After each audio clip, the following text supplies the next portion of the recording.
Deuteronomy లేదా ద్వితీయోపదేశ కాండము 4వ అధ్యాయము 31వ వచనము.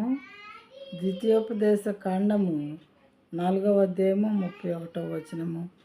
Deuteronomy chapter 4 verse 31. For the Lord your God is a merciful God. He will not leave you or destroy you or forget the covenant with your fathers that he swore to them. నీ దేవుడని యెహోవా కనికరము గల దేవుడు. ఆయన నిన్ను చెయ్యి విడువడు, నిన్ను నాశనము చేయడు. తాను నీ పితరులతో ప్రమాణము చేసిన నిబంధనను మర్చిపోడు. నీ దేవుడని యెహోవా కనికరము కలిగినటువంటి దేవుడు. ఇక్కడ దేవుని యొక్క స్వభావము, మరి ఆయన క్యారెక్టర్ కనికరం కలిగినటువంటి దేవుడు. మరి చాలా రకాలటువంటి ఆయనలో ఉన్నటువంటి గ్రేట్ క్వాలిటీస్ మనం చూస్తూ వస్తున్నాము. ఇక్కడ ఆయన కనికరము కలిగినటువంటి దేవుడుగా ఉన్నారు.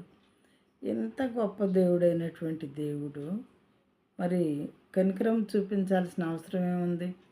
మనుషుల్ని చాలా గర్వంగా, చాలా హుందాగా, లేకపోతే చాలా గొప్పగా ఉండి వారికన్నా చిన్నవారిని, మరి అల్పులైన వారిని చాలా తేలిగ్గా చూస్తూ నలిపివేసేటటువంటి అలాంటి దేవుడు కాదు ఈయన.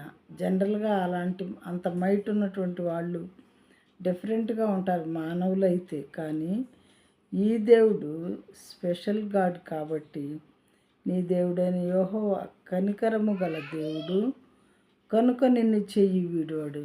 ఇక్కడ ఈయన రెండు విషయాలు చూస్తున్నాము. కనికరము కలిగినటువంటి దేవుడు, చెయ్యి విడిచేటటువంటి దేవుడు కాదు. ప్రియమైన వారారా, ఎంత చక్కని మరి ప్రేమ కలిగినటువంటి తండ్రి మనం ఇక్కడ ఆయన గురించి తెలుసుకోవచ్చు. తర్వాత ఆయన మరి మన పితరులతో ప్రమాణం చేశాడు. ఇశ్రాయేలు పితరులతో ఏమని ప్రమాణం చేశాడు?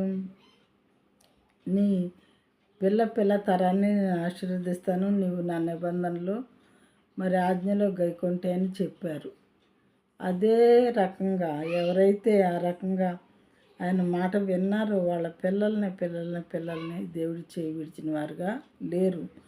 వారి పట్ల కనికరం చూపిస్తూ వాళ్ళు చేయి విడవకుండా వారిని ప్రేమగా చూస్తూ ఉన్నటువంటి దేవుడై ఉన్నారు.